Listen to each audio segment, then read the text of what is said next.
ॐ विश्वं दर्पणदृश्यमाननगरी तुल्यन्निजान्तर्गतं पश्यन्नात्मनियामायया बहिर्बोधभूतं यथा निद्रया यस्साक्षात् कुरुते प्रबोधसमये स्वात्मानमेवाद्वयं तस्मै श्रीगुरुमूर्तये नमः इदं श्रीदक्षिणामूर्तये बीजस्यान्तरिवाङ्कुरो जगदिदं प्राङ्निर्विकल्पं पुनः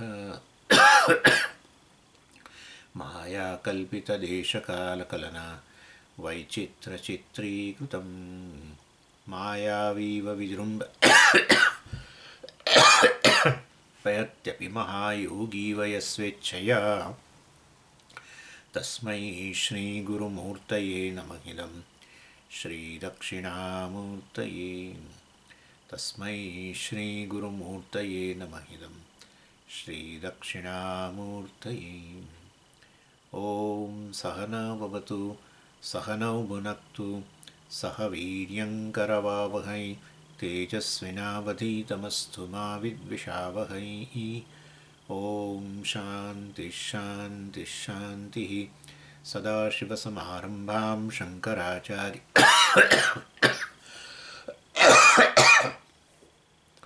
शङ्कराचार्यमध्यमाम् अस्मदाचार्यपर्यन्तां वन्दे गुरुपरम्पराम् ॐ 211 શ્લોક યોયમાત્મા સ્વયં જ્યોતિઃ પંચકોશવિલક્ષણઃ અવસ્થાત્રયસાક્ષી સન્ન નિર્વિકારો નિરંજનઃ સદાનંદઃ સવિજ્ઞેયઃ સ્વાત્મત્વેન વિપશ્ચિતા. એટલે સાક્ષીના સ્વરૂપનું વર્ણન થઈ રહ્યું છે અહીંયા આ બધા શ્લોકોની અંદર. પંચકોશ વિવેકની ચર્ચા છે, એટલે પંચકોશ જે છે પંચકોશથી અતીત પંચકોશ વિલક્ષણ જે સાક્ષી છે એનું સ્વરૂપ શું છે એ ચર્ચા ચાલે છે. આનંદમયની આપણે છેલ્લે ચર્ચા કરેલી અને હવે આ સાક્ષીની ચર્ચા ચાલે છે. અયમ પંચકોશ વિલક્ષણ આત્મા અયમ આ પંચકોશથી વિલક્ષણ આત્મા ચૈતન્ય જે છે જે પંચકોશનો સાક્ષી છે અને માટે પંચકોશનો સાક્ષી હોવા માત્રથી એ પંચકોશથી ભિન્ન છે. અને પંચકોશ જે છે એ અવરજવર કરનારા છે. આ પંચકોશનો સાક્ષી આત્મા છે સદાય છે. ઇનફેક્ટ એ જ આ પંચકોશના રૂપમાં છે. પંચકોશના રૂપમાં એ જ છે ને. એવું કંઈ થોડું છે પંચકોશથી વિલક્ષણ એટલે આ પંચકોશ આવર જવર કરે છે. આને ઉજાળનારો જે છે બેઠો છે, એને પ્રકાશિત કરનારો, એનું જ્ઞાન પ્રાપ્ત કરનારો એનાથી ભિન્ન બેઠો છે, એવું થોડું છે. પંચકોશ વિલક્ષણ એટલે તો સ્વરૂપ બતાવવા માટે. અને વિલક્ષણનો અહીંયા અર્થ કરીને એનાથી ભિન્ન એવો અર્થ કરીને એ કહેવા માગે છે કે વાસ્તવની અંદર એ છે એ સત્ય છે, નિર્વિકાર છે, સત્ય છે, અસંગ છે, મતલબ શુદ્ધ છે. એ રીતે એનું સ્વરૂપ ભિન્ન છે એ બતાવવા માગે છે. ભિન્નનો અર્થ એ સ્વરૂપ એનું ભિન્ન છે, એ રીતે આપણે સમજવાનું. એટલે કારણ કે આત્માનો અર્થ જ એ છે કે જે સદાય છે. યશ્ચસ્ય સંતતો ભાવ તસ્માદ આત્મા ઇતિ કીર્ત્યતે. સંતતો આ વ્યાખ્યા ત્યાં કઠોપનિષદની અંદર છે. કઠોપનિષદની અંદર પરાંચિખાની વ્યતૃણદ સ્વયંભૂ વગેરે જે છે ત્યાં આચાર્યએ ભાષ્યકારે આત્માની વ્યાખ્યા કરી છે. અને એમાં આ બીજું પણ છે, પરંતુ આ છે અસ્ય સંતત ભાવ. સંતતિ છે. આત્મા સંતતિ એટલે ચાલુ જ રહે છે. તનુ વિસ્તાર એ પરથી આવ્યું છે, વિસ્તાર થવો. અર્થાત આત્મા સદાય રહેલો છે.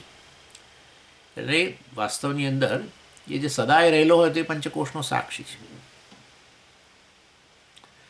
એટલે જે વાસ્તવમાં બધી વસ્તુઓને નકારનારો, બધી વસ્તુઓને મિથ્યા બતાવનારો વાસ્તવમાં છે. અને તો પછી હવે એની એ કોણ નક્કી કરશે? આત્મા છે કે નહીં એ કોણ નક્કી કરશે? લો, પેલું તો બરાબર છે, આત્મા દ્વારા નક્કી થયું, અવર જવર કરનારા જ એની હાજરીનો અનુભવ થયો માટે ખરું. પંચકોશની હાજરીનો અનુભવ કર્યો આત્માએ. આત્મા છે બરાબર, ચોક્કસ. પંચકોશ ગેરહાજર, આત્મા એની ગેરહાજરીનો અનુભવ કર્યો.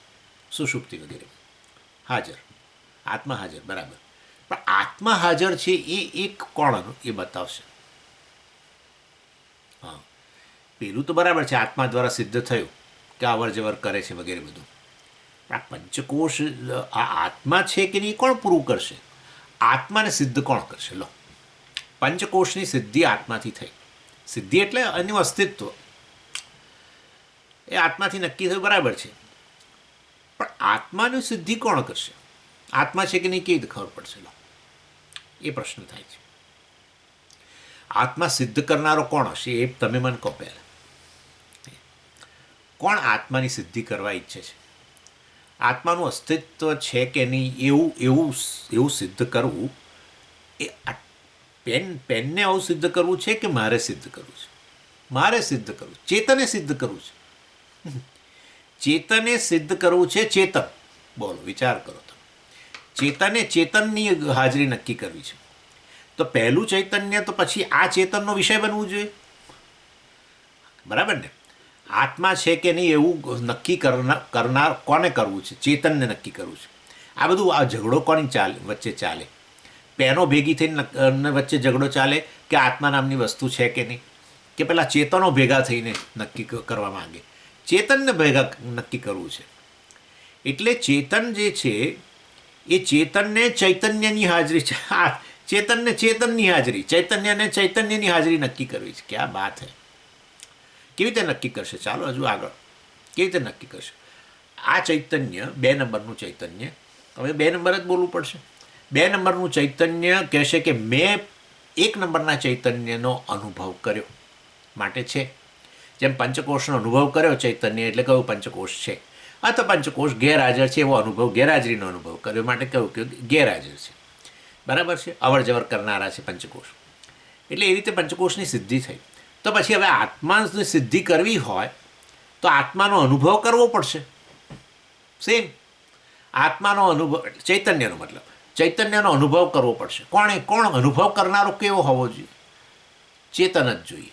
હવે બોલો, આ ચેતને ચેતનનો અનુભવ કરવો પડશે. એટલે કે આ ચૈતન્યએ એ પેલા બીજા ચૈતન્યનો અનુભવ કરવો પડશે, ત્યારે નક્કી થાય. એટલે તમે લઈ આવ્યા 2 નંબરનું ચૈતન્ય, હવે લાવવું જ પડશે ને, શું કરશો? હવે 2 નંબરનું ચૈતન્યની હાજરી કોણ નક્કી કરશે? ચાલો 1 નંબરનું સિદ્ધ થઈ ગયું, 1 નંબરનું સિદ્ધ થઈ ગયું, કારણ કે 2 નંબરનું ચૈતન્ય છે. એ ચૈતન્ય કે મેં પેલા આત્માનો અનુભવ કર્યો, ચૈતન્યનો અનુભવ કર્યો, 1 નંબરના ચૈતન્યનો, માટે એ આત્મા છે. હવે આ 2 નંબરનું ચૈતન્ય છે કે નહીં એ કોણ નક્કી કરશે? લાવો, એ નક્કી કરવા માટે પાછું ચેતન જ લાવવું પડશે. એ ચેતન આ 2 નંબરના ચૈતન્યનો અનુભવ કરે ત્યારે નક્કી થાય કે હા, આ 2 નંબરનું ચૈતન્ય કે આત્મા છે. ક્યાં વાત! આનો કોઈ અંત ખરો? જો વસ્તુનો અંત જ આ પ્રકારે, મતલબ કે તમે હજુ ખરેખર અંત જ ન લાવી શક્યા તો એ વસ્તુ દોષ થઈ ગઈ ને, દોષયુક્ત થઈ.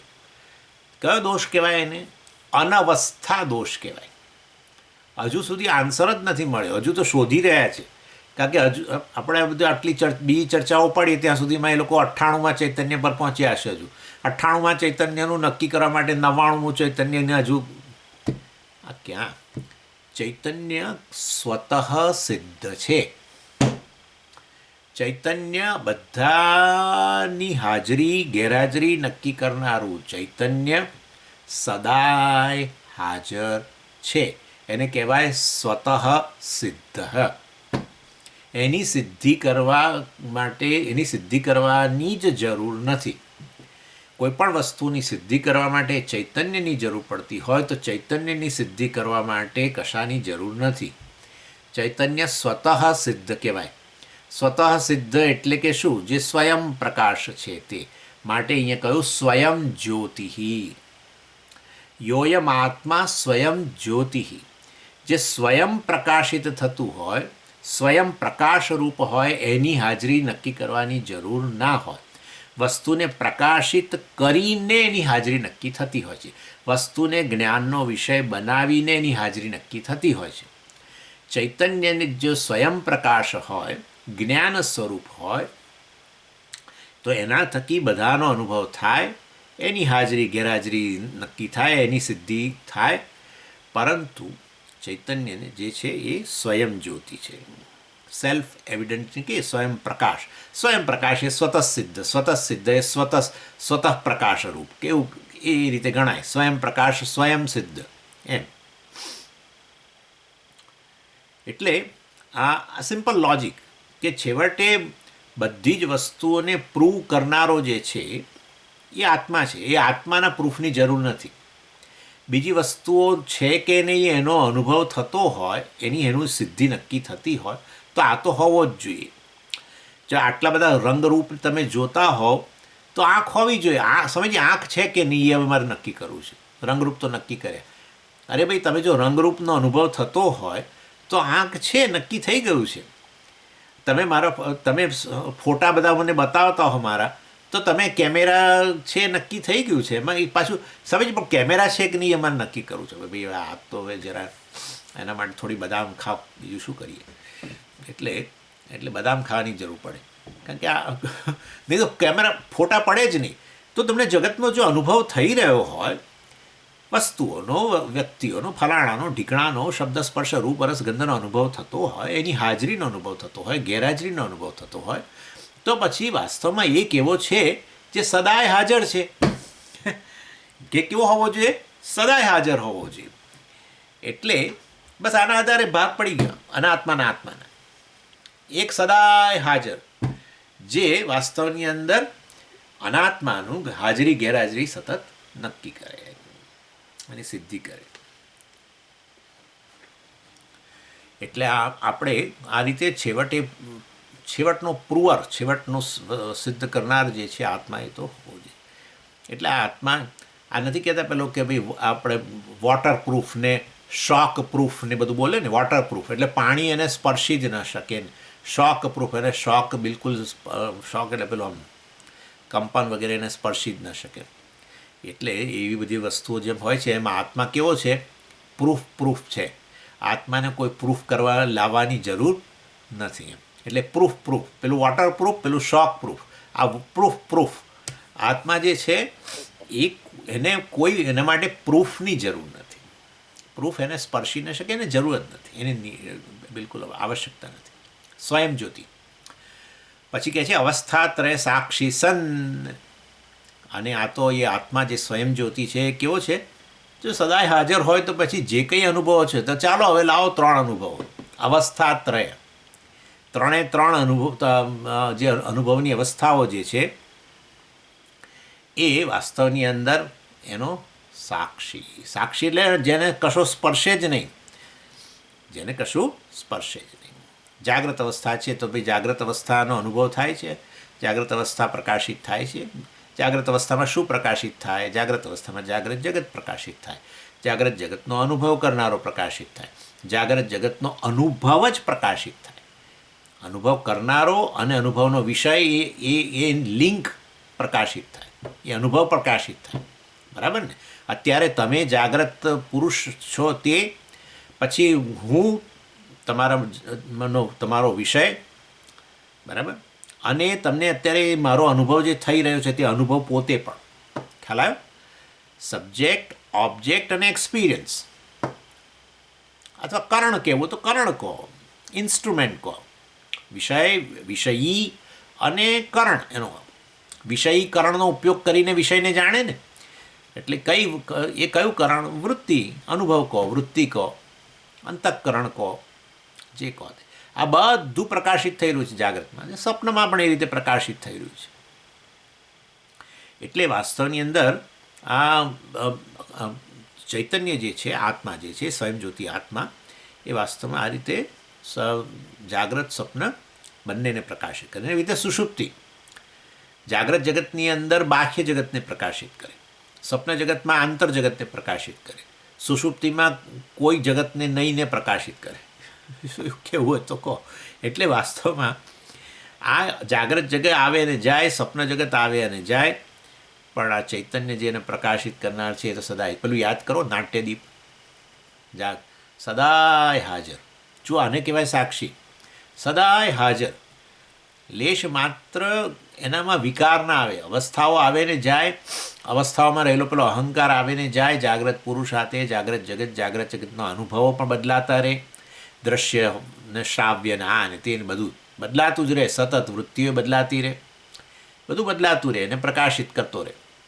પણ બે વસ્તુ તો થઈ સમજી, જે પેલું પ્રકાશિત થાય છે ને આ પ્રકાશક ના, હા ભાઈ એ ભૂલ કરતા જ નહીં. આ તો કોઈ લેમ્પ નથી.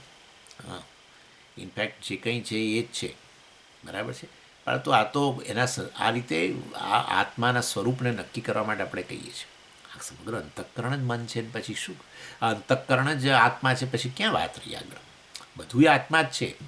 માટે જાગ્રત જગતની વૃત્તિ કંઈ પણ લો, જાગ્રત જગતની જે કંઈ વૃત્તિ તમારા મનમાં ઉત્પન્ન થતી હોય, સ્વામીના આકારની વૃત્તિ ઉત્પન્ન થઈ, આખી વૃત્તિ શેમાં બોળાયેલી છે? ચૈતન્યમાં.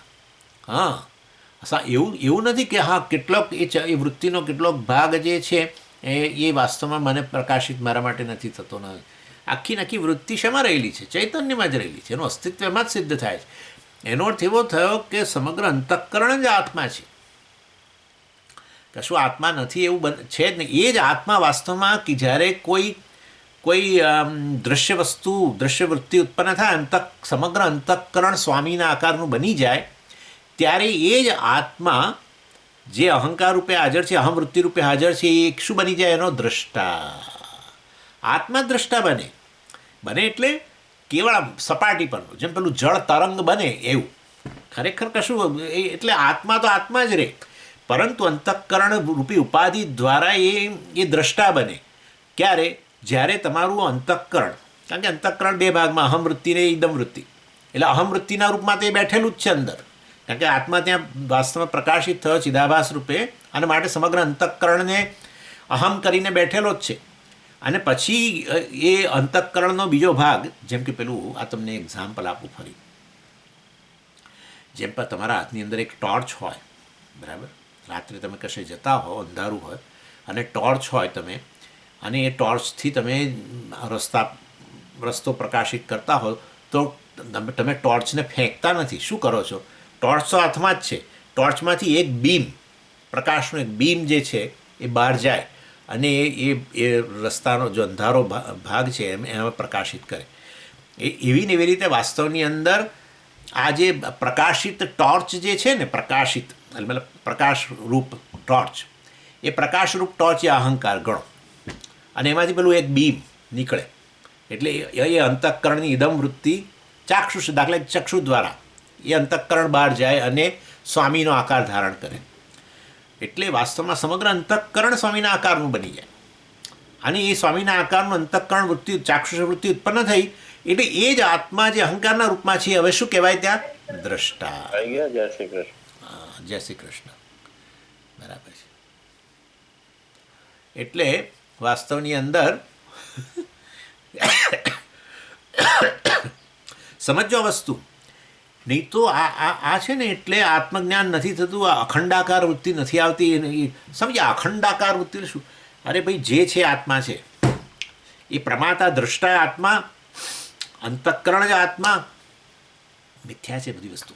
અંતઃકરણમાં ચિદાભાસ મિથ્યા આત્મા, અને અંતઃકરણની આઈદમ વૃત્તિ પણ આત્મા, ઇન્દ્રિયો આત્મા, બધું આત્મા જ. આખો એક ખેલ ચાલે છે આમ સપાટી પરનો, દ્રષ્ટા દૃશ્યનો. બસ આત્મા. એટલે આત્મા કશું બદલાયા વગર આ રીતે દ્રષ્ટા દૃશ્ય બધું. એટલે આત્મા કેવો કહેવાય? સાક્ષી. અને અખંડાકાર વૃત્તિ કહેવાય. સમજ્યા તમે?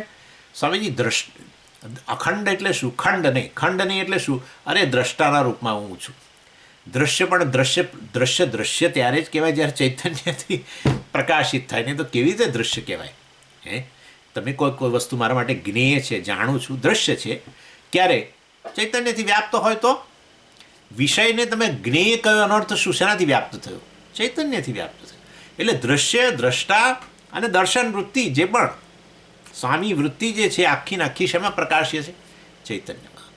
અખંડ આત્મામાં લેશ માત્ર ભાગ પડ્યા વગર, ઇનડિવિઝિબલ, લેશ માત્ર ભાગ પડ્યા વગર આવો ખેલ ચાલે જાગ્રત અવસ્થામાં. એટલા માટે આત્મા અસંગ, કશું થાય જ નહીં. એટલે દ્રષ્ટા બને ને દૃશ્ય બને અને દર્શન વૃત્તિ બને ને શ્રોતા બને ને શ્રવણ વૃત્તિ બને અને શબ્દ રૂપમાં પણ એને અને એક જાય બીજું આવે, પણ આત્મા આત્મા જ રહે. એને લેશ માત્ર સ્પર્શ ન થાય. આખી જાગ્રત અવસ્થા જતી રહે, સ્વપ્નમાં સ્વપ્ન દ્રષ્ટા વગેરે, સ્વપ્નના વિષયો દૃશ્ય વગેરે, અને બધું એ જતું રહે સાક્ષી રૂપે. આજે અવસ્થાત્રય સાક્ષી અને કહેવાય. હવે આમાં ક્યાં ભાવ લાવો મારે? સાક્ષી ભાવ, જાણે કે હું સાક્ષી છું નહીં, મારે સાક્ષી ભાવમાં જવું છે. હવે અરે સાક્ષી જ છો, હું સાક્ષી છું એવું જાણવું એ સાક્ષી ભાવ આપણા માટે. વાસ્તવમાં સાક્ષી છું એવું જાણવું છે. તમે સાક્ષી છું એ વસ્તુ ન જાણો ત્યાં સુધી તમે તમારી જાતને અહંકાર કહો, દ્રષ્ટા કહો, અને પછી દ્રષ્ટા જે છે દૃશ્ય વૃત્તિથી પ્રભાવિત થાય, નેચરલી થવાનો જ છે. દ્રષ્ટા શેનાથી પ્રભાવિત થાય? દૃશ્ય વસ્તુથી પ્રભાવિત થાય. દૃશ્ય વસ્તુ સ્વામીના આકારની વૃત્તિ, દાખલા તરીકે તમારા મનમાં, બરાબર છે. દ્રષ્ટાએ જોયું, એની સાથે જ મેં કહ્યું હતું ને કાલે, રંગના ડબ્બાઓ હાજર, તરત રંગના ડબ્બાઓ હાજર થઈ જાય. સ્વામીને લાલ રંગ કરે, બીજી બાજુ કાળો રંગ કરે, અહીં ઉપર સફેદ એ કરે. હા, આમ સ્વામી આમ સારા છે. પણ હું તમને એક વસ્તુ કહું, આપ ના બોલાય આપણે સ્વામી માટે, પણ હું તમને એક વસ્તુ કહું, લાલ રંગ કાળો રંગ, આમ સ્વામી સારા, સફેદ રંગ, કલર. ઇન શોર્ટ, દ્રષ્ટા દૃશ્યથી સતત પ્રભાવિત થાય. એટલે પછી એ દ્રષ્ટા, અને એને ખબર નથી હું દ્રષ્ટા છું જ નહીં, હું તો સાક્ષી છું. અરે દ્રષ્ટાનો સાક્ષી છું. દ્રષ્ટા ખરેખર મારું મિથ્યા રૂપ છે, ઉપાધિ અંતઃકરણ થકી રૂપ છે. તો એટલે વાસ્તવની અંદર જેમ પેલો ઘટાકાશ છે એના જેવી વસ્તુ છે. આકાશ આકાશ રૂપે રહીને જ ઘટાકાશ રૂપે જણાય, કારણ કે પેલો ઘડારૂપી ઉપાધિ છે માટે.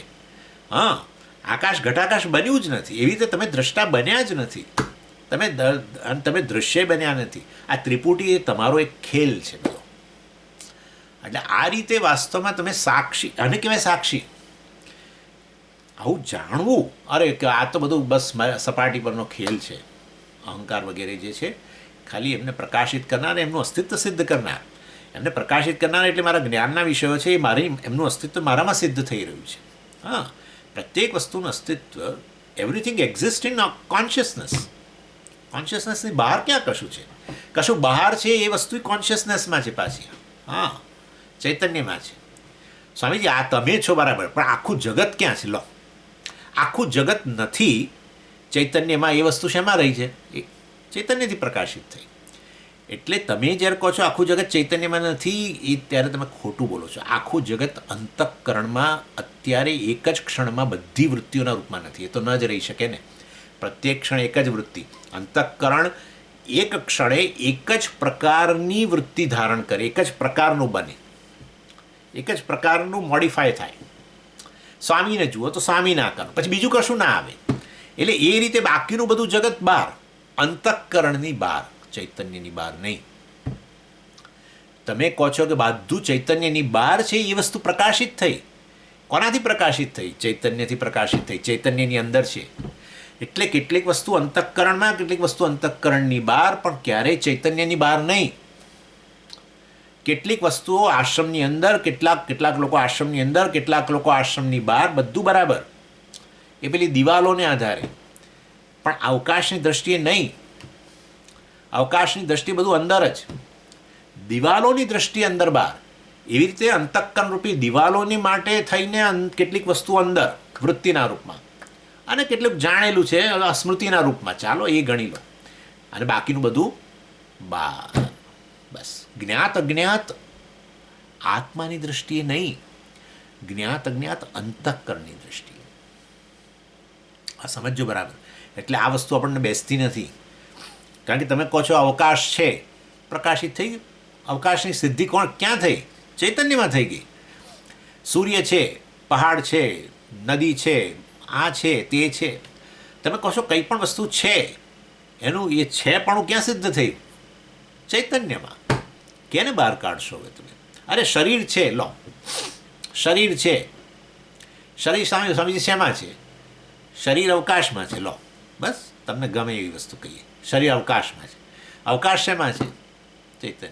અર્থাৎ તમે ક્યાં શરીરની અંદર છો? તમે મને કહો. શરીર અવકાશ સહિતનું શરીર, આ શરીર, તે શરીર, પેલું શરીર, બધા શરીર અવકાશમાં, અને અવકાશ ક્યાં? ચૈતન્યમાં. અને ચૈતન્ય કોણ? હું. કારણ કે અસ્તિત્વ તમે સિદ્ધ કરો છો, આ નથી સિદ્ધ કરતું. આ નથી કહેતું કે અવકાશ સહિતનું શરીર સહિતનું અવકાશ મારામાં છે. આ નથી બોલી શકતી બિચારું, એ ચેતન બોલે છે, ચેતનથી સિદ્ધ થાય છે. ચાલો, એનીવે, મને તો એમ જ છે કે રાતોરાત જ્ઞાન થઈ જાય તમને એવું, પણ એ ખોટો ભ્રમ છે, ભાગશે ક્યારેક. એનીવે, એટલે અવસ્થાત્રય સાક્ષી સન, આ ત્રણેય અવસ્થાઓનો જે સાક્ષી છે, આ પ્રકારે ગણવાનું. એટલે હું ક્યાંય જતો આવતો નથી.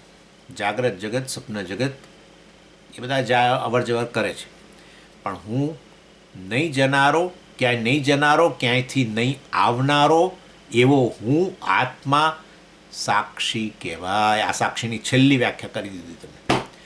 ક્યાંય નહીં જનારો, ક્યાંયથી નહીં આવનારો એવો, જે જાય અને આવે એવો એનો અનુભવ કરનારો, એને પ્રકાશિત કરનારો, અવર જવર કરનારી વસ્તુનું અસ્તિત્વ સિદ્ધ કરનારો, નહીં જનારો ને નહીં આવનારો એવો હું ચૈતન્ય સાક્ષી કહેવાય. That's it. Non departing, non arriving consciousness is witness. That's it. એ જ સાક્ષી કહેવાય. એને જ આપણે સાક્ષી કહીએ છીએ. તમે જો વિચારજો જરા, એ જ સાક્ષી એટલે શું? જેણે જોયું કે ગયું, આવ્યું, ફલાણું ઢીકણું, જે પણ. આવું નથી કહેતા આપણે કે સમુદ્રના કિનારે ઊભા હતા અને તરંગો આવ્યા અને અથડાયા કિનારે ને ગયા, નવું આ પાછું ઉત્પન્ન થયું, આવ્યું. તમે તમારી જાતને કેવા કહેશો? સાક્ષી. કારણ કે એ આવ્યા ને ગયા, પણ એ બધાનો અનુભવ કરનારો, આવર જવરનો અનુભવ કરનારા તમે કેવા? ત્યાં નહીં આવનારા, નહીં જનારા, અનુભવમાં ગણો એમ. નહીં આવનારા, નહીં જનારા એવા તમે ત્યાં સાક્ષી કહેવાઓ. એવી રીતે કોઈ પણ ઘટના, આ રીતે ઘટના બની, ઉત્પન્ન થઈ અને ઘટના હવે પૂરી થઈ ગઈ, એ આખી વસ્તુનું દર્શન કરનારો જે કોર્ટમાં સાક્ષી કહેવાય. અને એમાં એ અવર જવર કરનારી વસ્તુમાં શું સ્વામીજી? બહુ મોટી વસ્તુ. અવર જવર કરનારી વસ્તુમાં દેશ અને કાળ પણ. એવું દેશકાળ ક્યાંથી લીયા? એ તો છે જાગ્રત કાળ. જાગ્રત કાળે જાગ્રત અવસ્થા નહીં, જાગ્રત અવસ્થામાં જાગ્રત કાળ. ઓકે, હા, જાગ્રત કાળ તો રહેલો જ હતો, એમાં જાગ્રત અવસ્થા આવી. આવું ના બોલશો. જાગ્રત અવસ્થાની અંદર જાગ્રત કાળ, જાગ્રત દેશ, જાગ્રત જગત. જાગ્રત કાળ પૂરો થઈ જાય, જાગ્રત અવસ્થા જાય એટલે. હા, કારણ કે જાગ્રત અવસ્થા એટલે જાગ્રત અનુભવ, અને તો પછી અનુભવ જે છે એના વિષયો છે એ અવસ્થા, એ અનુભવને અંતર્ગત કહેવાય. અને એ રીતે જાગ્રત કાળ જાગ્રત અનુભવનો વિષય છે, જાગ્રત દેશ જાગ્રત અનુભવનો વિષય છે. જાગ્રત કાળની અંદર જાગ્રત અવસ્થા નથી આવતી, જાગ્રત અવસ્થામાં જાગ્રત કાળ દેશ હોય છે અને બીજા વસ્તુઓ પદાર્થ હોય છે. અને એ રીતે જાગ્રત કાળ અવર જવર કરનારો, જાગ્રતનો દેશ, આ બધો અવકાશ વગેરે દેશ અવર જવર કરનારો સ્પેસ. સ્વપ્ન દેશ, સ્વપ્નવસ્થા આવી, સ્વપ્નવસ્થા એ સ્વપ્ન અનુભવ, એની અંદર સ્વપ્નકાળ અને સ્વપ્ન દેશ અને સ્વપ્નના પદાર્થો. અને એ દેશકાળ જતા રહ્યા, હવે એબસન્ટ, ત્યારે વાસ્તવની અંદર હું હજુ હાજર છું. એટલે દેશકાળ હાજર છે ત્યારે હું હાજર છું, એને પ્રકાશિત કરનારો, એનું અસ્તિત્વ સિદ્ધ કરનારો. દેશકાળ ગેરહાજર બન્યા, એનો પણ હું અનુભવ કરનારો, ગેરહાજરીનો અનુભવ કરનારો. એટલે આ રીતે હું કેવો થયો કે જે દેશકાળ સહિત બધી વસ્તુઓની અવર જવરનો જે સાક્ષી છે તે. એટલે હવે પહેલાં મેં ખાલી બધી વસ્તુઓ કહ્યું, પણ હવે કહો દેશકાળ સહિત. એનો અર્થ એવો થયો કે હું પોતે દેશકાળ રહિતનો હોવો જોઈએ. કારણ કે દેશકાળ ન હોય તો પણ હું તો રહ્યો. દેશકાળ છે ત્યારે તેને પ્રકાશિત કર્યું અને અસ્તિત્વ સિદ્ધ કર્યું, પરંતુ દેશકાળ ન રહ્યો ત્યારે પણ હું રહ્યો સુષુપ્તિ. તો એનો અર્થ એવો થયો કે હું ખરેખર ટાઈમલેસ છું અને સ્પેસલેસ. સ્પેસલેસ એટલે ફોર્મલેસ. ઓકે, એટલે ફોર્મલેસ. જે દેશની અંતર્ગત હોય એનું ફોર્મ હોય. એનીવે, એટલે દેશકાળના જે પેરામીટર્સ, જે પરિબળો છે એના એના એના એની અસરથી હું મુક્ત છું. દેશકાળની અસરથી મુક્ત. અવસ્થાત્રય સાક્ષી સન, આવો અવસ્થાત્રય સાક્ષી. જો હવે દેશકાળની અસરથી મુક્ત તો કેવો હોવો જોઈએ? તરત આગળ ઉમેરો, તમારી જાતે જ ઉમેરવું જોઈએ. નિર્વિકાર. બરાબર ને? એટલે હવે અર્થાત દેશકાળની કન્ડિશન ન હોય તો પછી વાસ્તવમાં આત્મા કેવું હોય? બદલાયા વગરનું જ રહે. એટલે આત્મા પર આની દેશકાળની અસર જ ન થઈ શકે, કારણ કે દેશકાળની ગેરહાજરીમાં પણ એ છે. અર્થાત દેશકાળની અસરથી મુક્ત છે. અને દેશકાળની અસર, એમાં ખાસ કરીને કાળની અસર શું? તમને તો ખબર છે, ઇન્ફ્લુઅન્સ ઓફ ટાઈમ આપણે કહીએ. શું વસ્તુ છે? ટાઈમની અસર જે છે, ઇનફેક્ટ સમયનું માપ જ એ રીતે નીકળે છે. સમયનું માપ તમે સમયનું માપ કેવી રીતે કાઢો છો ખબર છે? વસ્તુમાં વિકારને આધારે, વસ્તુમાં બદલાવને આધારે જ તમે સમયનું માપ કાઢો છો. સમય નામની વસ્તુ આ જેમ જુઓ છો એમ સમયને નથી જોતા, પણ આમાં કોઈ બદલાવ આવ્યો તો તમે કહો, અરે તમે ઘડિયાળ સામે જોઈને કહો છો ને, ઓ અત્યારે હવે 8 વાગ્યા, અત્યારે હવે 8:05 થઈ છે અહીંયા સવારના. આ તો કહું તમને, હમણાં પછી 8:10 થઈ. હા, 5 મિનિટ ગઈ. તો એ પેલો ઘડિયાળમાં જે આ નંબર 8:05 પછી 8:10, હા જુઓ, આ સમય અને સમય કહેવાય, સમયનું માપ. 5 મિનિટ ગઈ. સ્વામી એનું એ જ બોલ્યા જ કરે છે, એમાં બીજી એમણે 20 મિનિટ કાઢી એમ. એટલે આ રીતે વાસ્તવની અંદર સમયનું માપ હંમેશા વસ્તુઓના વિકાર, એ વસ્તુ જરા સહેજ વિજ્ઞાનની દૃષ્ટિએ જોવા જેવી છે. જ્યારે વસ્તુમાં કોઈ પણ પ્રકારનો બદલાવ આવે, જો બે રીતે આવે, વસ્તુ એક જગ્યાએથી બીજી જગ્યાએ, વૈજ્ઞાનિકોને હું તો ઋષિઓ કહું છું ખરેખર, હવે લોકો ઉપનિષદ ભણ્યા નથી પણ જાણે એવું બોલે છે કે આપણને એમ થાય કે આ લોકો ઉપનિષદ ભણીને આવ્યા હશે કે શું ક્યાંક. જો વસ્તુમાં બે રીતે વિકાર આવે. વસ્તુ કોઈ પણ જગતનો પદાર્થ શેમાં રહેલો છે? આકાશમાં.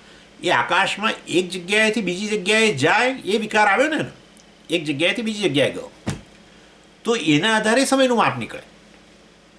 સ્વામીજી અત્યારે અમેરિકામાં છે, થોડા દિવસ પહેલાં ભારતમાં હતા, થોડા દિવસ પહેલાં, બરાબર ને? એટલે સ્વામી જે એક જગ્યાએથી બીજી જગ્યાએ આવ્યા, તરત જ સમય જ લઈ આવ્યા. થોડા દિવસ પહેલાં હતા, વચ્ચે અઠવાડિયું હવે નીકળી ગયું, અઠવાડિયું નીકળી ગયું, ફલાણું થયું, ઢીકણું થયું. એટલે સમયનું માપ હંમેશા વસ્તુનો વિકાર, એક તો આ વિકાર કે એક જગ્યાએથી બીજી જગ્યાએ જાય, અને અહીંથી અહીં તમે દાખલા તરીકે અમદાવાદથી જ નડિયાદ જાઓ, તરત જ તમે સમય લઈ આવો છો.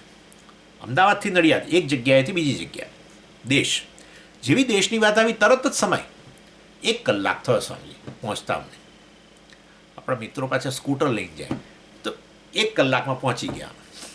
આ તો કહેવાનો આશય છે કે આ રીતે દેશ અને કાળ, દેશની અંદર બદલાવ આવે એટલે તરત જ સમયનું માપ નીકળે. સમયની હાજરી, સમયની સિદ્ધિ શેમાં થાય છે? દેશમાં વસ્તુ બદલાય ત્યારે. બદલાવ સાથે જ સમય જોડાયેલો છે, યાદ રાખજો. અચ્છા, એક આ ચાલો, હું કોઈ જગ્યાએ જતો નથી, અહીંયા ને અહીંયા જ છું, તો અહીંને અહીંયા જ મારામાં કુદરતી રીતે બદલાવ આવ્યા કરે, સ્વાભાવિક છે. અત્યારે જેવો છું, અત્યારે સ્વામીજી બહુ મૂડમાં લાગે છે, પછી કલાક પછી ફોન કરે તો સ્વામીજી એવો જવાબ આપે છે, એવો જવાબ આપ્યો, મને એમ થાય છે કે હમણાં કલાક પહેલાં જ મૂડમાં હતા, શું થયું હશે સ્વામીજીના આશ્રમમાં પાછું? તે પાછળ બિલકુલ એમનો મૂડ હતો નહીં. એટલે હું ત્યાંનો ત્યાં જ હોઉં, પરંતુ નેચરલ બદલાવ, આંતરિક બદલાવ, એના આધારે સમયનું માપ. દાખલા તરીકે હું અત્યારે આવ્યો છું, બરાબર, અને નેચરલ બદલાવ એટલે શું? શરીરમાં વિકારો આવવાના. શરીરમાં વિકાર આવશે એટલે તમે તરત જ કહેશો કે હવે સ્વામીજી છે ને થોડાક વધારે ગરડા દેખાય છે. જો સમય લઈ આવ્યા, તમે સમય લઈ આવ્યા, થોડા વધારે ગરડા દેખાય છે, ફલાણું દેખાય છે, ઢીકણું દેખાય છે. એ કેટલા વર્ષ થયા? એટલે પણ આવ્યો છે બદલાવ શરીરમાં, તમે તરત લઈ આવો છો શું? ટાઈમ. સમજ કેટલા વર્ષ થયા? મારથી તો પૂછાય નહીં, તમે પૂછી લો ને જરા. જોયો શરીરનો વિકાર, પરંતુ વાત કરી સીધી સમયની. સમયનું માપ સમય હંમેશા બદલાવ સાથે જોડાયેલો છે. કાંઈ વસ્તુ એક જગ્યાએથી બીજી જગ્યાએ જાય, ક્યાં વસ્તુ એની જગ્યા હોય પરંતુ આંતરિક પરિવર્તન હોય, નેચરલ પરિવર્તન, કુદરતી પરિવર્તન આવતું હોય, તોય તરત તમે સમયને લઈ આવશો, સમયનું માપ કાઢશો.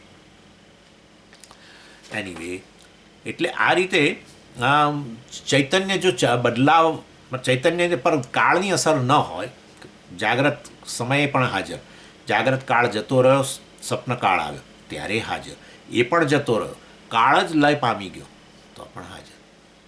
એટલે વાસ્તવની અંદર ચૈતન્ય જે છે એ કાળની અસરથી મુક્ત હોવાને કારણે કેવો હોવો જોઈએ? જો કાળ જ ન હોય તો શું ન હોય? બદલાવ ન હોય, વિકાર ન હોય. માટે આત્મા સ્વયં જ્યોતિ આત્મા જે છે એ સ્વયં જ્યોતિ આત્માને શું કહેવામાં આવ્યું? જે પંચકોશ વિલક્ષણ છે, જે અવસ્થાત્રય સાક્ષી છે, એવો આત્મા કેવો છે? આગળ જુઓ શ્લોકની અંદર, નિર્વિકાર, એટલે નિર્વિકાર છે. એટલા માટે વૈજ્ઞાનિકો, અત્યારે મોટાભાગના વૈજ્ઞાનિકો બોલે છે કે આ ચૈતન્ય જે છે એ આપણી સ્ટડી, આપણા અન્વેષણ, સાયન્ટિફિક એન્ક્વાયરી, વૈજ્ઞાનિક વિશ્લેષણનો ચૈતન્ય વિષય બની નહીં શકે. એટલે મતલબ કે આ પેલી શું જેને કહીએ આપણે, લેબોરેટરીની અંદર, પ્રયોગશાળાની અંદર ચૈતન્ય પર કંઈ આપણે પ્રયોગ કરીને ચૈતન્યનું સ્વરૂપ ને ચૈતન્ય શું છે ને બધું નક્કી આપણે નહીં કરી શકીએ. કારણ કે ચૈતન્ય, એ વૈજ્ઞાનિકો બોલે છે કે આ ચૈતન્ય કાળની મર્યાદામાં નથી લાગતું. વૈજ્ઞાનિકો કહે છે, બોલો. એટલે અને એના આધારે શું નક્કી થઈ જાય? તમે મને બીજું કહેશો. હવે જો ચૈતન્ય પર કાળની અસર ન હોય તો ચૈતન્યનું શું ન હોય? કહી આપો તો ખરા. તમે તો આમ અમને મ્યુટ કરીને બેઠા છો ને પાછું કહો છો કહી આપો. હમણાં જ મેં તમને કહ્યું કે સમય તમે ત્યારે જ લઈ આવો છો જ્યારે તમે એક વસ્તુમાં વિકાર આવે દેશની દ્રષ્ટિએ, એક જગ્યાએથી બીજી જગ્યાએ તરત સમય લઈ આવો.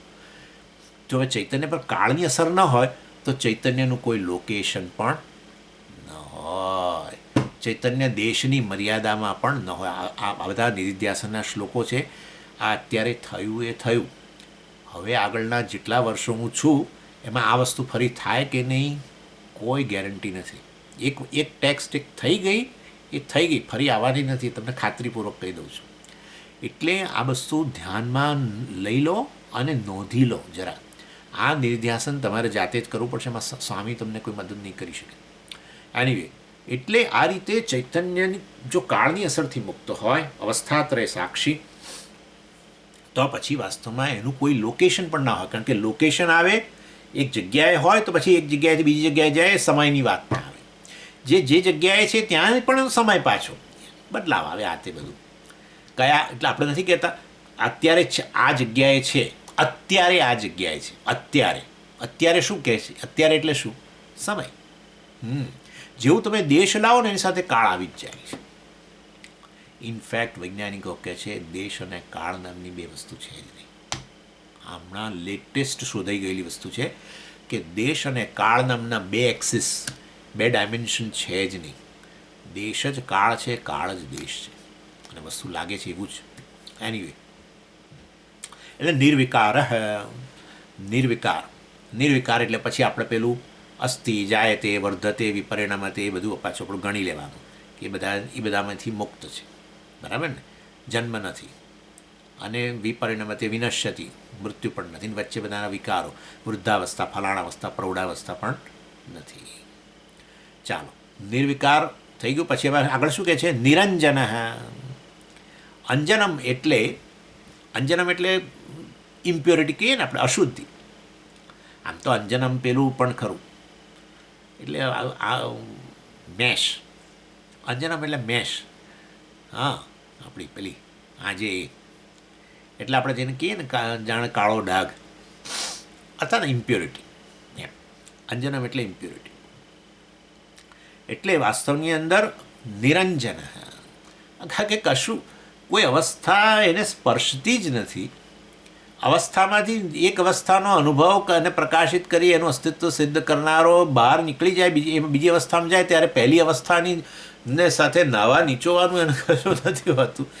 જેનો અર્થ થયો કેવો છે? નિરંજન છે, જે તે અવસ્થાના દોષ વગેરેથી અસ્પૃષ્ટ છે. નિરંજન માટે જ એક બીજો શબ્દ આપણે વાપરીએ છીએ અને એ છે અસંગ. અસંગ હંમેશા સંબંધ રહિત એટલે આ, કારણ કે જ્યાં સંબંધ હોય ને ત્યાં અસર આવે. હા, દ્રષ્ટા દૃશ્યથી સંબંધિત છે તો દ્રષ્ટા અસર પામે છે દૃશ્યથી, બરાબર ને? દ્રષ્ટા દૃશ્યથી સંબંધિત ખરો કે નહીં? જો દ્રષ્ટા દૃશ્યથી સંબંધિત ન હોય તો પછી એ દ્રષ્ટાપણું જ ન રહે. એટલે વાસ્તવમાં દૃશ્ય છે તો તરત જ આપણે આત્માને કેવો કહી દઈએ છીએ? દ્રષ્ટા. દ્રષ્ટા દૃશ્યથી સંબંધિત છે, સાક્ષી સંબંધિત નથી. દ્રષ્ટા દૃશ્ય બંને અધ્યારોપિત થઈ ગયા.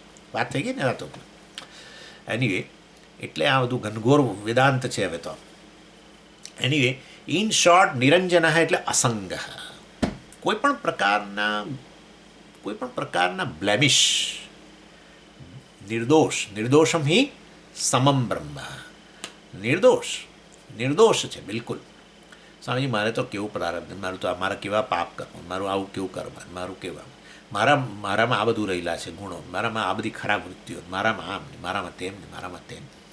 અરે ભાઈ, તારામાં કશું નથી. તું તો એ બધાને ઉજાળનારો છું. એ પણ બધું ક્યાં છે? મનમાં છે. તો તમે તો કહ્યું મન જ આત્મા છે, તો આત્મામાં જ આવી ગયું ને બધું. હા, મન આત્મામાં છે, પણ આત્મા મન નથી ને ભાઈ. એ પાછું ખરું ને. મન આત્મા છે પણ આત્મા મન નથી.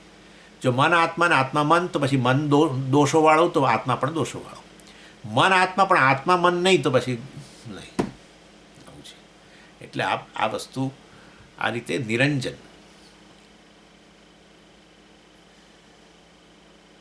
એટલે આટલું કહેવું જરૂરી, આટલું જ પૂરતું નથી હોતું કે હું શરીર નથી. વાસ્તવની અંદર એટલે આગળ પૂરું શરીર વગેરે જે છે એ બધું મિથ્યા છે. જે કંઈ મિથ્યા છે મારી અભિવ્યક્તિ. ઇનફેક્ટ જે તમે જુઓ છો, જે સાંભળો છો, જે સ્વાદ લો છો, જે અનુભવ કરો છો, એ અનુભવનો વિષય કેવળ તમારા પર એક અધ્યારોપ જ છે. અને એટલે જ તમે એવા નીકળી જાઓ છો. અત્યારે તમે મને જુઓ છો, અર્થાત સ્વામીનો તમારા પર અધ્યારોપ થઈ રહ્યો છે આત્મા પર. બસ સ્વામી ગયા, હવે બીજી કોઈ વસ્તુ. સ્વામીની છાપ ન પડે, સ્વામીની છાપ બીજા અનુભવમાં ના પડે. તમે યાદ કરો એ તો સ્મૃતિની વસ્તુ છે, પરંતુ સ્મૃતિનો અનુભવ હોય કે પ્રત્યક્ષ અનુભવ હોય, જે અનુભવો છો, જે અનાત્મ વિષય છે, જે દૃશ્ય છે, એ કેવળ અને કેવળ તમારા પરનો અધ્યારોપ છે, કારણ કે દૃશ્ય મિથ્યા છે. અત્યારે એટલે સ્વામીને જોઈ રહ્યા છો, હું જોનારો સ્વામીજી અલગ, અને સ્વામી જે જોવાનો વિષય છે અલગ. એનું નામ અજ્ઞાન. આવું દ્વૈતનું નામ અજ્ઞાન. પણ સ્વામી મારાથી ભિન્ન નથી, સ્વામી મારા પર અધ્યારોપિત છે, પરંતુ હું એનાથી લેશ માત્ર સ્પર્શાતો નથી, કારણ કે સ્વામી મિથ્યા છે. એટલે વાસ્તવની અંદર આ જે છે જ્ઞાન છે, અદ્વૈત સ્થિતિ છે. આનું નામ અદ્વૈત. દ્વિધાઈતમ ઇતિ દ્વૈતમ. દ્વિધાઈતમ, જે દ્વૈતના રૂપ, જે દ્વિધા, જે ટુફોલ્ડ, મેનીફોલ્ડના રૂપમાં પ્રાપ્ત છે, અનેકના રૂપમાં પ્રાપ્ત છે, એ દ્વૈત કહેવાય. ન દ્વૈતમ, જે ક્યારેય અન્ય બન્યું જ નથી, જે ક્યારેય બીજું બન્યું જ નથી, એનું નામ અદ્વૈત. બીજું છે જ નહીં તમારાથી અન્ય. એટલે માટે એટલે અનુભવની અંદર બે વસ્તુ છે. હું આમ કે પાછા હું અને તમે સમજી બે. ના, તમે કેવળ મારા પર અધ્યારોપિત, હું ચૈતન્ય. તમે તમારું અસ્તિત્વ મારા પર આધારિત, મારું અસ્તિત્વ તમારા પર આધારિત નહીં. તમને પ્રકાશિત કરનાર હું, પણ વાસ્તવમાં મને પ્રકાશિત કરનાર તમે નહીં. આનું નામ અદ્વૈત. સમજાય છે હું શું કહી રહ્યો છું? તમને નથી સમજાતું? હા, જે જુઓ છો આટલું તો કરો. જે જુઓ છો, જે સાંભળો છો, જે ખાઓ છો, જે કરો છો, અનુભવ જે પણ થઈ રહ્યો છે તમને, એ અનુભવનો વિષય તમારા પર કેવળ એક અધ્યારોપ જ છે. કયા? તમે એટલે કોણ? અહંકાર નહીં, આત્મા પર અધ્યારોપિત છે. આ રીતે પ્રત્યેક નામરૂપ આત્મા પર અધ્યારોપિત છે. એટલે સમગ્ર જાગૃત જગત અહંકાર સર્વ અધ્યારોપિત છે. હું એવો ને એવો રહું છું. અદ્વૈત, મારાથી અન્ય દ્વૈત, મારાથી અન્ય કશું છે જ નહીં. જે ક્યારેય બીજું બન્યું નથી, એનું નામ અદ્વૈત. બીજું બન્યું જ નથી, એકથી અન્ય બીજું બન્યું જ નથી, એનું નામ અદ્વૈત. નામરૂપમાં બધા છે એકથી અન્ય, આ એક ને બધું બરાબર છે નામરૂપ, પરંતુ વાસ્તવની અંદર બંનેનો અધ્યારોપ શેના પર છે? મારા પર છે અધ્યારોપિત. સદાનંદ નિરંજન અસંગ, બસ તો અસંગ હોવ તો પછી શું થાય? સદાનંદ. તો વાસ્તવની અંદર આનંદ એટલે પૂર્ણ છું. અદ્વૈત એટલે પૂર્ણ, એટલે કોઈ પ્રકારની મર્યાદા દેશકાળ કે બીજી કોઈ વસ્તુ, એટલે બધા કોઈ ગુણધર્મો વગેરે જે છે એની મર્યાદાઓ મારામાં નથી, પૂર્ણ. એટલે વાસ્તવમાં આ છે ને, આ વસ્તુને સતત જોડવી કે હું અદ્વૈત છું, પૂર્ણ છું, દેશકાળ સહિત બધી વસ્તુને પ્રકાશિત કરનારો છું, ત્રણ અવસ્થાઓને પ્રકાશિત કરનારો છું, સદાય હાજર છું, અવર જવર કરનારો નથી, અવર જવર કરનાર જગતને પ્રકાશિત કરું છું, અસ્તિત્વ સિદ્ધ કરું છું. અને એવો હું વાસ્તવમાં પૂર્ણ હોઉં છું, એટલે મારામાં કોઈ ઉણપ નથી. આ છે ને પૂર્ણતા અને આનંદને હંમેશા આપણે જોડીએ જ છીએ. પૂર્ણ છું અર્થાત મારામાં કોઈ ઉણપ નથી, અને મારામાં કોઈ ઉણપ નથી માટે કોઈ દુઃખ નથી. That's it. આ રીતે જોવાનું. આ પૂર્ણતા લઈ આવે છે પછી કહે છે આનંદ. આ આનંદની વાત તો છે ને સ્વામીજી અમને બિલકુલ ગમતી જ નથી. એ બાફેલો બટાકો કે દૂધી જેવું લાગે છે. હું આનંદ સ્વરૂપ છું. આ શું બોલો છો તમે? હું આનંદ સ્વરૂપ છું ત્યારે જ સિદ્ધ થશે જ્યારે તમે આ વસ્તુ સમજશો કે હું અદ્વૈત છું, પૂર્ણ છું.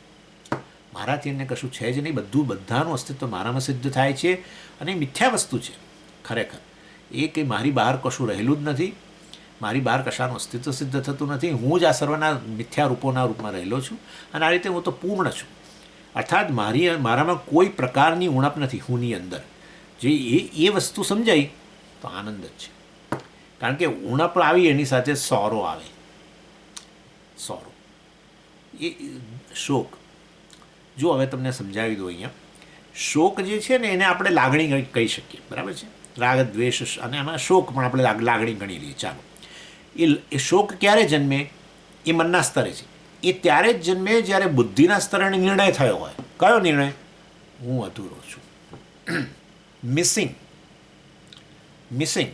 અને તમને થોડાક ઉદાહરણ આપું કેવા પ્રકારનું આપણું મિસિંગ હોય છે. થોડાક તમને ઉદાહરણ આપીશ ને તરત સમજી જશો. કેટલાક કહેશે સ્વામીજી બધું છે અમારે તો કહ્યું, પણ અમારા અંદરો અંદર પ્રેમ ભાવ નથી. સ્વામીજી અમારું કુટુંબ બહુ સારું, અંદરો તો પ્રેમ ભાવ બહુ છે, પણ ભગવાને કોઈ જાણે પૈસા ના આપ્યા, ગરીબ છે. અને ના અમારા કુટુંબમાં સમ છે ને પૈસા પણ છે ને બધું જ છે, પણ હજુ અમે અમારું ઘર નથી લઈ શક્યા. ના અમારી પાસે ઘરે છે, પણ હવે ભગવાન પેલી શેર માટીની ખોટ આપી છે બાળકને. ના બાળકો છે, પણ બાળકો બરાબર કયામાં નથી. ના બાળકો બધું અમારા કયામાં છે, પરંતુ બરાબર ભણતા નથી. કોઈને ખબર નહીં અમે શું અમારો પ્રારબ્ધ, એકે ભણવામાં એકેનું ઠેકાણું નથી. ના ભણે છે પણ ખરા, અને બધું અમારે પ્રેમ છે ને આમ છે, ઘર છે, પૈસા, પરંતુ વાસ્તવની અંદર બાળકો તોફાની બહુ છે, સખત તોફાની છે, બધું ઊંચું નીચું કરે છે. અને આ રીતે વાસ્તવમાં મનુષ્યનું મન જે છે ને હંમેશા ખૂટતી વસ્તુ પર જ નજર હોય છે, અને ખૂટ્યા કરવાનું જ છે. કારણ કે તમારું તાદાત્મ્ય, તમારો અહમ આત્મામાં બેઠેલો જ નથી ને, તમારો અહમ બેઠેલો છે બુદ્ધ અહીંયા, એટલે ખૂટ્યા જ કરવાનું છે. કારણ કે આ વસ્તુ ખોટવાળી જ છે, ઉણપવાળી જ છે. એટલે અહમનું ખોટું માપ કાઢીને પોતાને ઉણપવાળો ગણીને આવું મિસિંગ. આનું નામ શોક. પણ તમે મને યાદ છે સ્વામી, તમે કહેતા હતા કે શોક ખરેખર એ તો અંતઃકરણ માં નહીં, શોક તો આત્મકેન્દ્રી છે. તમે એવું બોલેલા એકવાર. હા, બરાબર જ છે. હું ઉણપવાળો છું, અધૂરો છું, અલ્પ છું, એને જ શોક કહો. પતી ગયું. તરત શોકમ આત્મવિત. એટલે પણ એને શોક કેવી રીતે કહેવાય? કારણ કે એ તમારો જે નિર્ણય છે કે હું અલ્પ છું, એ જ વસ્તુ પછી અંતઃકરણમાં, એ બુદ્ધિમાં નિર્ણય છે. બુદ્ધિમાં એ નિર્ણય જે છે એ અંતઃકરણની અંદર શોક નામની લાગણી જન્માવે છે. એટલે શોક નામના કાર્ય માટે જવાબદાર બુદ્ધિનો નિર્ણય કે હું અલ્પ છું, એ કારણને પણ શોક કહેવાય. સમજી ગયા? એટલે આત્મકેન્દ્રી વસ્તુ છે આ. તો સ્વામીજી મનની વસ્તુ નથી. કારણ કે તમે શોકમાંથી શોકમાંથી પાર જવા માટે આત્મજ્ઞાન કેમ આપો છો? જો શોક વાસ્તવમાં અંતઃકરણમાં રહેલો હોય તો એ શોકમાંથી મુક્ત થવા માટે આત્મજ્ઞાનની ક્યાં જરૂર છે? અંતઃકરણને સુધારવાની જરૂર છે. અર્જુનના શોકને દૂર કરવા માટે આત્મજ્ઞાન શા માટે આપ્યું? શોક તો આ અંતઃકરણની લાગણી છે, જેમ ક્રોધ વગેરે છે એવી રીતે. તો ક્રોધને દૂર કરવા માટે જેમ તમે કંઈક શિક્ષણ આપીને અંતઃકરણમાંથી ક્રોધને દૂર કરો, એવી રીતે શોક કંઈક અંતઃકરણ વિશે શિક્ષણ આપવું જોઈએ. એને બદલે આ ભગવાને આત્મા વિશે કેમ શિક્ષણ આપ્યું? એ નિર્ણયને શોક કહેવાય. હું અધૂરો છું, એ અજ્ઞાનમાંથી જન્મેલું છે. અને માટે વાસ્તવની અંદર શોક આત્મકેન્દ્રી છે. જો એવું મેં કહ્યું હોય તો પણ એ બરાબર જ છે, કારણ કે એ જ છેવટે નિર્ણય વાસ્તવમાં તમારા અંતઃકરણમાં લાગણી, શોકની લાગણી જન્માવે છે. માટે એટલે આનું નામ સંસાર. શોક કહો સંસાર. Something is not there. બસ તમે જોજો, જે દિવસે તમને બધું મળ્યું હોય તે દિવસે પાછું મન તો કંઈક પાછું લઈ આવે. સારામાં સારું જમ્યા હો તો પછી કંઈક બીજું કંઈક. આજે બધું સારું છે, આ જમવાનું સરસ હતું, નામ હતું, પણ આ દિવસ સારો નથી. આ મારે ચાલવા જવું છે. હવે આ તો બહાર તો બહુ ઠંડી છે, પેલો શું બોલો વાદળો છે, આ વરસાદ પડે છે, કંઈક ના પેલું કે ને નાચનારી ના બોલે પડે, નાચનારીને આગળું આખું એને એવું કંઈક છે ને, એવું કંઈક કહેવત છે કંઈક, નાચનારીને આગળું આખું કે એવું કંઈક કહેવત. એટલે એની જે એ ઠીક હોય તો ને તો કાઢી નાખજો. પણ કહેવાનો આશય એવો છે કે વેદાંત શાસ્ત્ર આ રીતે શોક નિવૃત્તિનું, તરતી શોકમ આત્મવિદ, આત્માને જાણનાર જ છેવટે શોકની લાગણીમાંથી મુક્ત બને છે, અંતઃકરણની રીતે કહો, અથવા શોકનું કારણ. શોક એટલે વાસ્તવમાં હું અલ્પ છું વગેરે, હું કંઈક મિસ કરું છું એ વગેરે, એ વસ્તુને જ કાઢી નાખે આ આત્મજ્ઞાન પ્રદાન કરીને. એની એટલે એ રીતે સદાનંદ. અને એટલા માટે ત્યાં પછી પેલા કૌપિન પંચકની અંદર કહ્યું, વેદાંત વાક્યેષુ સદા રમંત ભિક્ષાન્ન માત્રેણ ચતુષ્ટિમંત અશોકવંત કરુણૈકવંત કૌપિનવંત ખલો ભાગ્યવંત. ઘણા લોકો રોજ કૌપિન પંચકનો પાઠ કરતા હોય છે, પણ ખરેખર આ વસ્તુ જાણવાની છે. એટલે અને આવું જાણીને લોકોને એમ થાય છે આ બધું કાઢી નાખવું જોઈએ. કેવું છે જુઓ અહીંયા સ્વામીજી, વેદાંત વાક્યેષુ સદા રમંત. વેદાંત વાક્યોમાં સદાય રમણ કરે છે. આ નથી હોતું. પછીની વસ્તુ હોય એવી ઈચ્છે છે. શું? ભિક્ષાન્ન માત્રેણ તુષ્ટિમંત. બસ કેવળ અમે તો સમજીએ બધું આ બધી જફા છે. એમ કે આ બધી જફા છે. એક હાથમાં આપણે ખાલી હાથમાં પેલું આવું શું પેલું એલ્યુમિનિયમનું વાસણ હોય, અને આપણે અમદાવાદના એક ખૂણામાં ક્યાંક રહેતા હોઈએ, અને રોજ સવાર પડે આ 10 ઘર જઈ આવીએ અને લઈ આવીએ ભિક્ષા. અને હું તો કહું છું સ્વામીજી, પેલા કરપાત્રીજી મહારાજ જેવું હોવું જોઈએ. અને એટલે આ વાસણની જરૂર નહીં. આપણા કર જ પાત્ર છે, એટલે કરને જ પાત્ર બનાવીને એ જે આપે એમ આપણે પિતા જવું જોઈએ. મને તો સ્વામીજી આવું બહુ જ મનમાં આવે છે. હા, એ કરો વાંધો નહીં, પણ પહેલું વાક્ય આચાર્ય કહ્યું એ તમારા મનમાં આવે છે? વેદાંત વાક્યેષુ સદા રમંત. એ નથી આવતું. આ બધી આને કહેવાય સ્પિરિચ્યુઅલ ફેન્ટસી. આવું થાય ઘણી વાર ઘરમાં કકળાટ થાય. એટલે હવે પેલી ગંગા કિનારે હિમાલયમાં જઈ અને એક ઝાડ નીચે બેસીએ અને પેલું ખળખળ વહેતું હોય, એમાં હું ઓમકારનો નાદ સાંભળું, અને આ પેલું કાલી કમલીવાળામાં જઈને ભિક્ષા લઈ આવીએ, અને બસ પાછી આવીને પાછા બેસી જઈએ, અને ત્યાં જ સુવાનું આપણી કંબલ હોય અને આમ હોય. ભૂલમાં એવું ના વિચારતા. પહેલું વાક્ય વિચારી લો, વેદાંત વાક્યેષુ સદા રમંત. એ કરી શકો છો નહીં તો તરત ને તરત આ તમારા સેલ્ફ પીટી ઉત્પન્ન થશે, બિચારાપણું ઉત્પન્ન થશે. ભિક્ષા માગશો ને ત્યારે બિચારાપણું આવશે.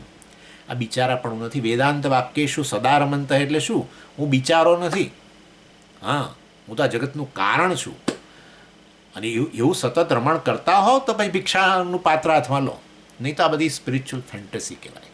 આવું પ્રકારે વિચારો. અશોકવંત કરુણૈકવંત.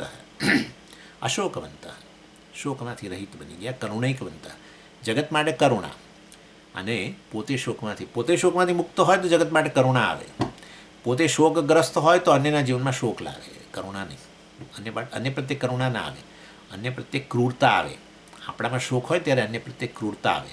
આપણે શોકમાંથી મુક્ત હોઈએ, પૂર્ણતા લાગણી હોય તો બીજા પ્રત્યે કરુણા આવે. એવું જ થાય છે. જોજો, જ્યારે જ્યારે તમે આનંદમાં હો છો ત્યારે તમને બીજાઓ પ્રત્યે વરસી જાઓ છો, અને જ્યારે તમે અંદર બહુ જ ચાલી રહ્યું હોય છે ત્યારે બીજાઓ કશું કહે તો પણ તમે એકદમ આગ બબૂલા થઈ જતા હો છો.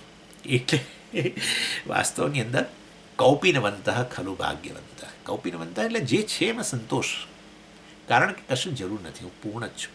એ પ્રકારની સમજ જે છે એનું નામ કૌપિનવંત, નહીં કે કૌપિન પહેરીને બેસવું વગેરે. ખલુ ભાગ્યવંત, આ ભાગ્યવંત લોકો છે. સહ વિજ્ઞેય, આવા આત્માને જાણવો જોઈએ. અને કેવી રીતે? સ્વાત્મત્વેન વિજ્ઞેય. એટલે આવા આત્માને એટલે શું? પંચકોશ, વિલક્ષણ, નિરંજન વગેરે આપણે વાત કરી, નિર્વિકાર વગેરે જે છે અવસ્થાત્રય સાક્ષી, એવા આત્માને જાણવો જોઈએ. વિપશ્યતા, કોના દ્વારા જણાવવો જોઈએ? મતલબ આ પ્રકારે વાસ્તવમાં વિપશ્યતા એટલે જે આ પ્રકારનો વિવેક ધરાવનાર વ્યક્તિ જે છે, જે ક્વોલિફાઈડ વ્યક્તિ છે, એના દ્વારા એ અને આ છે ને, વિપશ્યતાનો અર્થ છે કે જેણે વિવેક કરવાની ક્ષમતા છે, જેને દેહમાં અભિમાન બહુ જ તીવ્ર છે, એ બતાવે છે કે તીવ્ર રાગદ્વેષ છે. તીવ્ર રાગદ્વેષ હોય તો એ રાગદ્વેષ ઉપાધિ માટે હોય છે હંમેશા, અને માટે એવી દેહમાં આત્મબુદ્ધિ બહુ તીવ્ર હોય છે. એવા લોકો વિપશ્યિત ના કહેવાય, એ તો અવિવેકી કહેવાય. એ લોકોએ હજુ અધિકારી બનવાનું. રાગદ્વેષ નિવૃત્ત થોડા અંશે કરવાના વગેરે. નિવૃત્ત કરવાના અર્થાત રાગદ્વેષને આપણા પ્રભુત્વમાં લાવવાના, રાગદ્વેષના આપણે પ્રભાવવાની વગેરે. એની પછી રાગદ્વેષ ઓછા થાય. રાગદ્વેષ ઉપાધિ માટે હતા, હવે રાગદ્વેષ જ ઓછા થયા, એનો પ્રભાવ ઓછો થયો તો પછી ઉપાધિ મિથ્યા છે સમજવું સરળ થઈ ગયું, આત્મનાત્મ વિવેક કરવો સરળ થઈ ગયો. અને માટે વિપશ્યિતા સહ વિજ્ઞેય, આવા આત્માને વિજ્ઞેય આવા જાણવો જોઈએ. આ વિપશ્યિતા એટલે આવા વિવેકી વ્યક્તિઓ દ્વારા જાણવો જોઈએ. એનીવે, આપણે સુધી રાખીએ, પછી આગળ જોઈશું. ઓમ પૂર્ણમદ પૂર્ણમિદમ પૂર્ણાત પૂર્ણમુદચ્યતે પૂર્ણસ્ય પૂર્ણમાદાય પૂર્ણમેવાવશિષ્યતે. ઓમ શાંતિ શાંતિ શાંતિ. હરિ ઓમ શ્રી ગુરુભ્યો નમઃ. હરિ ઓમ.